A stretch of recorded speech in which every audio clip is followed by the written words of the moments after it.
आज हम लोग टेंस जो है उसका बेसिक रूल्स, टेंस क्या होता है, ये सारी चीज़ें आज हम लोग सीखेंगे। सामान्यतः हम लोग इंग्लिश में जो कठिनाइयाँ हम लोगों के सामने आती हैं, हम लोग विशेष तौर से टेंस का ज्ञान नहीं होने से ही हम लोग उसमें लड़खड़ा जाते हैं, या लिख पाने में हम लोगों को किसी तरह का पैसेज या किसी तरह का राइटिंग स्किल में सामान्यतः हम लोगों को दिक्कतें आती हैं। तो उन दिक्कतों को दूर करने के लिए सबसे पहली चीज़ तो हमारा वर्ड पावर स्ट्रांग होना चाहिए, और वर्ड पावर स्ट्रांग होने के साथ ही साथ हमें टेंस का पूर्ण ज्ञान होना चाहिए, क्योंकि जब तक टेंस का ज्ञान हमें नहीं होगा हम किसी भी वाक्य को उसके सही स्वरूप में नहीं लिख सकते हैं। अर्थात अगर हम किसी चीज़ को लिखने जा रहे हैं, अगर उसके काल का सही बोध ना हो तो वाक्य जो है निरर्थक हो जाता है। ठीक है, तो आज हम लोग टेंस की शुरुआत करते हैं। टेंस, जिसे हिंदी में काल कहते हैं, टेंस की परिभाषा मैंने लिख रखा है, आप लोग यहाँ से देख सकते हैं, फिर भी मैं एक बार पढ़ देता हूँ। Tense is the form of a verb that takes to show time it happened. Hindi में भी मैंने लिख दिया है, क्रिया के जिस रूप से कार्य करने या होने के समय के बारे में पता चले उसे काल कहते हैं। क्या करने का? कार्य करने का या कार्य होने का बोध हो। मतलब हम लोग जो क्रिया कर रहे हैं, हम लोग जो कार्य कर रहे हैं, वो किस स्थिति में है, वो किस समय में है, हम वो काम कर रहे हैं या पहले ही कर लिए हैं या भविष्य में करेंगे। तो जब इस तरह से हम लोग वाक्य को सुनियोजित कर कर लिखते हैं, तत्पश्चात हम लोग जो है ये बहुत आसानी से पहचान लेते हैं कि वाक्य जो है किस काल किस टेंस में है। ठीक है, ये तो हो गई परिभाषा वाली बात। अब आ जाते हैं टेंस के प्रकार। टेंस मुख्यतः 3 प्रकार के होते हैं।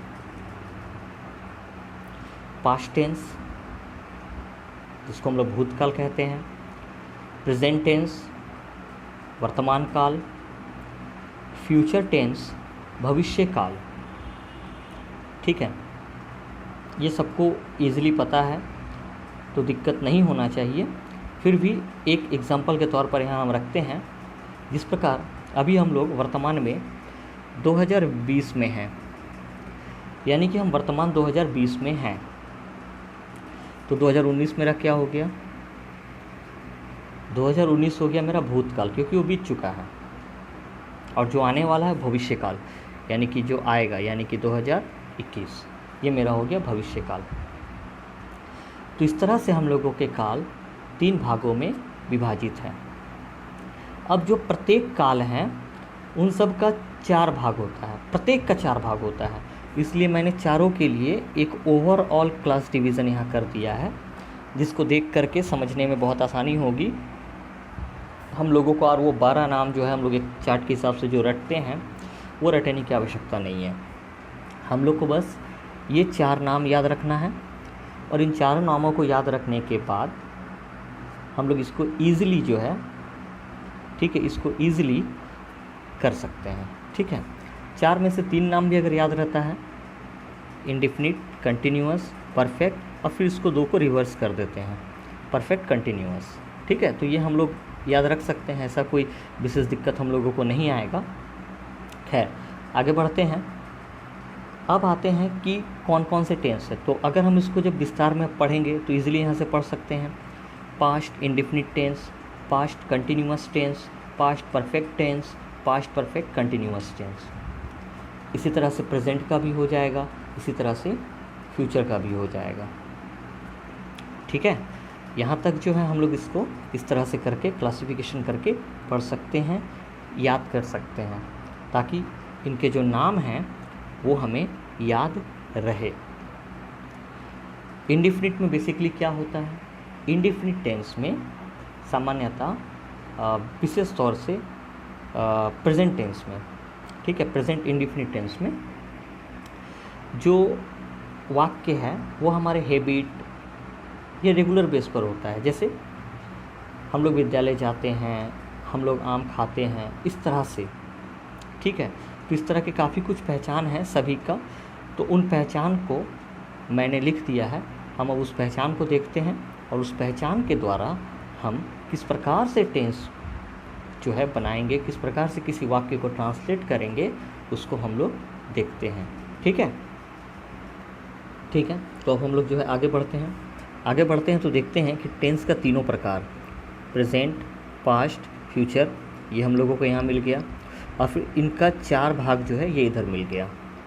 इससे एक बेनिफिट होगा कि सबका इंडिफिनिट एक ही लाइन में आ गया, कंटिन्यूअस एक लाइन में, परफेक्ट एक लाइन में और परफेक्ट कंटिन्यूअस एक लाइन में। तो इसको पढ़ने समझने में आसानी होगी। इंडिफिनिट टेंस, तो प्रेजेंट इंडिफिनिट टेंस जो है उसका पहचान क्या है, कैसे पहचानेंगे? तो जब हम लोग किसी वाक्य को बोलते हैं या पढ़ते हैं तो अगर वाक्य के अंत में ता है, ती है, ते हैं जैसे शब्द आए या इन शब्दों से जो है अंत हो, तब हम लोग क्या करेंगे? तब हम लोग इसी तरह से वाक्य को ट्रांसलेट करेंगे जो हम लोग रूल यहाँ पर लिखे हैं। कैसे?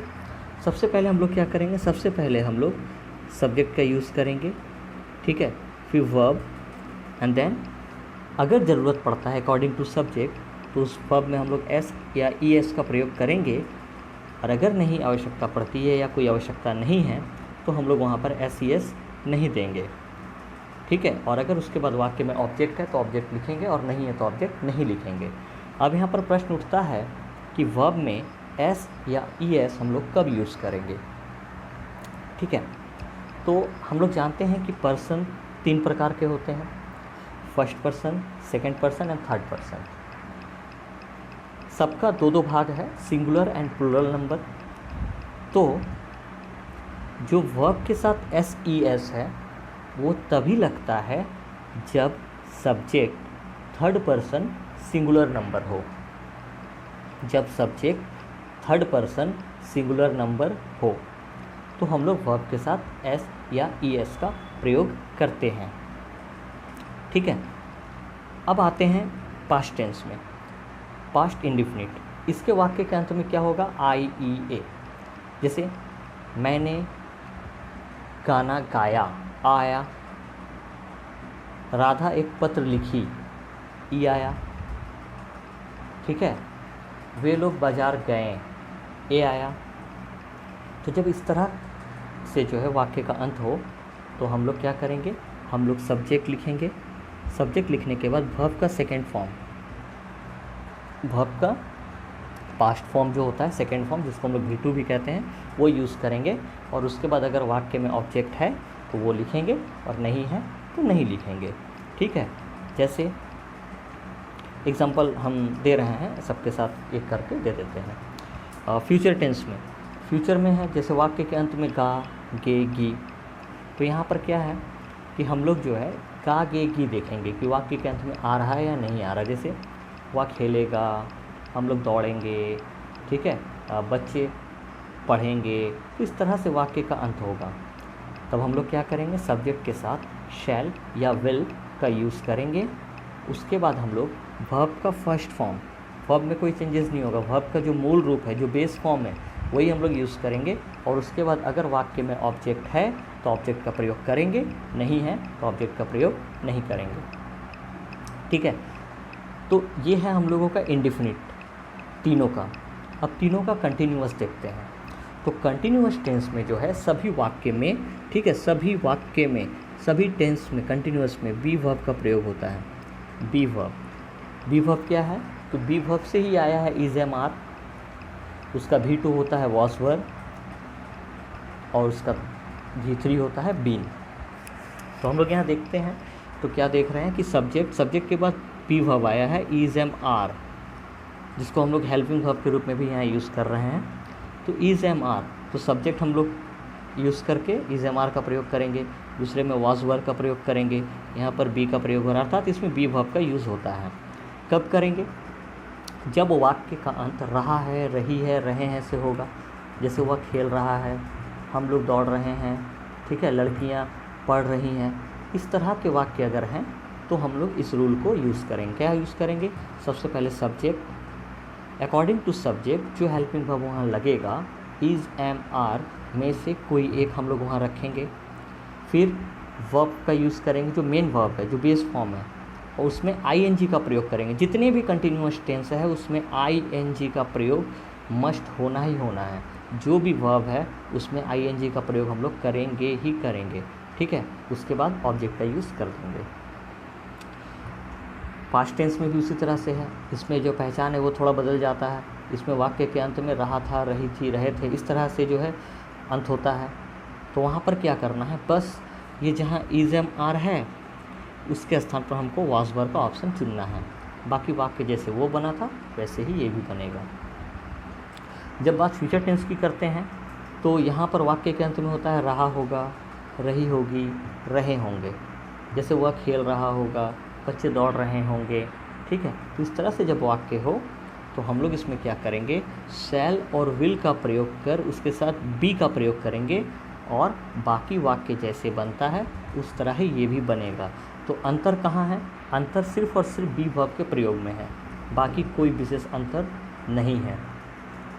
अब आते हैं परफेक्ट टेंस में, ठीक है। अच्छा, कंटिन्यूअस में एक बात और कह दें, कंटिन्यूअस ये जो शब्द है कंटिन्यू से है, तो कंटिन्यू का अर्थ ही होता है कि जो काम हम लगातार कर रहे हैं।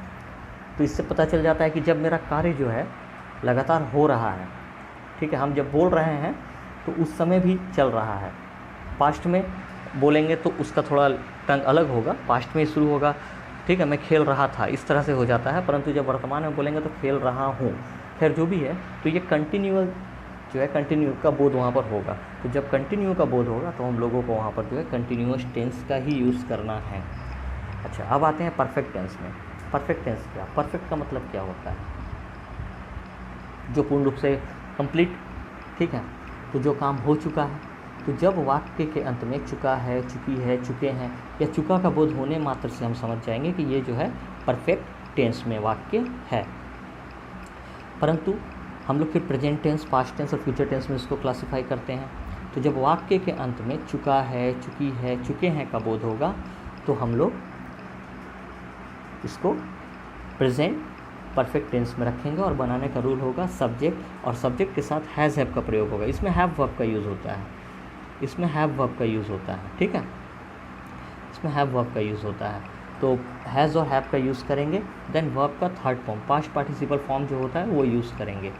तो हैज़ और हैव, जब subject third person singular number हो तो हम लोग हैज़ का प्रयोग करेंगे, अदरवाइज़ बाकी जितने भी पर्सन्स हैं हम लोग उसमें हैव का प्रयोग करेंगे, ठीक है। अब आते हैं पास्ट में। पास्ट में जो है वाक्य का अंत चुका था, चुकी थी, चुके थे से होगा। यहाँ पर क्या करना है, यहाँ पर भी सेम है, बस जहाँ हैज़ हैव था वहाँ पर हैव का सेकंड फॉर्म यूज़ करना है हैड। बाकी जैसे वाक्य उसमें बना था यहाँ भी वाक्य गठन उसी प्रकार से होगा, ठीक है। अब आगे बढ़ते हैं फ्यूचर टेंस की तरफ। फ्यूचर में क्या है कि इसमें कोई भी काम जो है हम लोग एक जस्ट एक्सपेक्टेशन में बोलते हैं, वह खेल चुका होगा, वह पढ़ चुका होगा, वह लौट चुकी होगी, इस तरह से जो है वाक्य को हम लोग प्रयुक्त करते हैं। तो ये भी बनाने का रूल सेम है, बस इसमें करना क्या है, शैल और विल के साथ हैव वर्ब का यूज़ करना है और बाकी जैसे उन वाक्यों को बनाए थे ये भी उसी प्रकार ही बनेगा, ठीक है। अब आते हैं परफेक्ट कंटिन्यूअस। अब यहाँ पर जो है दोनों टेंस का मिश्रण हो गया है। परफेक्ट मतलब जो हम कर चुके हैं, कंटिन्यूअस जो चल रहा है, अर्थात काम हो भी चुका है और अभी चल भी रहा है, ठीक है। जैसे मैं 2 घंटे से खेल रहा हूँ, यानी कि मैं उधर 2 घंटे खेल चुका हूँ और अभी भी खेल रहा हूँ। तो हम यहाँ पर जो है परफेक्ट कंटिन्यूअस टेंस का प्रयोग करेंगे। इस टेंस का पहचान क्या होता है, तो इस टेंस के अंत में होता है रहा है, रही है, रहे हैं, रहा हूँ, जैसे कंटिन्यूअस में था। परंतु जो अंतर मात्र है वो ये है कि इसमें समय का बोध होगा। अगर समय का बोध हमें समझ में ना आए तो इसमें हम लोग और देख सकते हैं कि इसमें से रहेगा, वह 2 घंटे से खेल रहा है, वह सुबह से पढ़ रहा है, इस तरह से। तो इसमें जो है से का बोध इसमें जो है से का बोध होता है। तो जब हम लोग वाक्य में समय का बोध देखेंगे या फिर से देखेंगे तो फिर वो सेंटेंस जो है हम लोगों का कंटिन्यूअस ना हो करके परफेक्ट कंटिन्यूअस हो जाएगा। और बनाने के लिए कुछ रूल इसमें जो है परफेक्ट का और कुछ कंटिन्यूअस का। परफेक्ट में हम लोग हैव वर्ब का प्रयोग करते थे और कंटिन्यूअस में बी का। यहाँ पर दोनों मिल गया है, यहाँ पर हैव वर्ब भी है और बी का यहाँ थर्ड फॉर्म, चूँकि हैज़ हैव के साथ जो हैव वर्ब है उसके साथ हमेशा वर्ब का थर्ड फॉर्म यूज़ होता है, तो हम लोग यहाँ पर जो है बी का थर्ड फॉर्म बीन यूज़ करेंगे। तो क्या करना है, सब्जेक्ट के साथ हैज़ हैव उसके साथ बीन का प्रयोग करके, क्योंकि कंटिन्यूअस टेंस है तो वर्ब में आईएनजी यूज़ करेंगे और फिर हम लोग ऑब्जेक्ट यूज़ करने के बाद यूज़ करेंगे सिंस या फोर। सिंस या फोर यूज़ करके जो टाइम है वो टाइम हम लोग लिख देंगे। जैसे वह सुबह से खेल रहा है, सुबह कितने बजे से खेल रहा है ये हमें नहीं बताया गया, कितने घंटे से खेल रहा है ये नहीं बताया गया, वो सुबह से खेल रहा है। तो हम लोग चूँकि वहाँ पर नहीं जान रहे हैं एक निश्चित समय, तो हम लोग वहाँ पर सिंस का प्रयोग कर रहे हैं। और जब हमें एक निश्चित समय मिलता है, वह 2 घंटे से खेल रहा है, तो हम लोग वहाँ पर फोर का प्रयोग करेंगे। ठीक है, तो वो सुबह से खेल रहा है सिंस मॉर्निंग, वह 2 घंटे से खेल रहा है फॉर 2 आवर्स। ठीक है, पास्ट में आते हैं। पास्ट में रहा था, रही थी, रहे थे, जो कंटिन्यूअस में था वही होगा और इसका जो विशेष है वो रहेगा, इसमें समय का बोध होगा और इसमें से हम लोगों को प्रयुक्त मिलेगा। से मिलने पर क्या करना है, हम लोगों को परफेक्ट कंटिन्यूअस का रूल यूज़ करना है।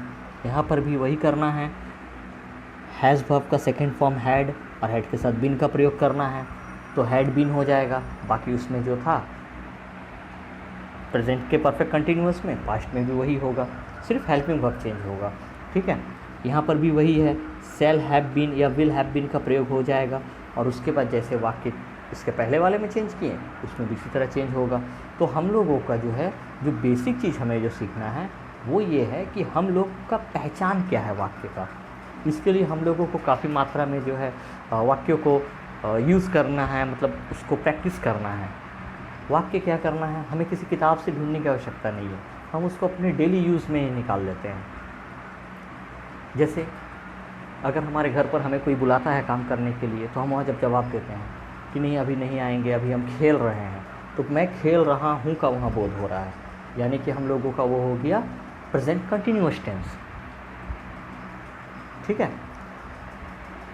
तो इस तरह से हम लोग वाक्य को अपने डे टू डे लाइफ में जो यूज़ करते हैं उसको अगर मॉडिफाई करके बनाते हैं तो ये हमको डे टू डे लाइफ में इंग्लिश स्पीकिंग में भी हेल्प करता है और प्लस हमें राइटिंग स्किल के लिए तो ये बहुत ज़्यादा मददगार सिद्ध होता ही है। ठीक है, तो अगले वीडियो में जो है हम कुछ पर्सन्स को लेकर के डिस्कस करेंगे और साथ ही साथ टेंस को वहाँ पर बना करके भी दिखाएंगे कि किस प्रकार से हम लोग जो है वाक्यों को एक के बाद एक प्रॉपर ऑर्डर में हम लोग सजा करके बनाते हैं, किस प्रकार से किन वाक्यों को हम लोग कैसे उसको ट्रांसलेट करते हैं। ठीक है, कब हम लोगों का जो है वर्ब के साथ एस यूज़ होता है, कब नहीं होता है, इन सब चीज़ों को जो है हम लोग अगले वीडियो में डिस्कस करेंगे। अगर वीडियो देख करके अच्छा लगा या समझ में आया है तो इस वीडियो को लाइक और शेयर ज़रूर करें और मेरे यूट्यूब चैनल को सब्सक्राइब करें।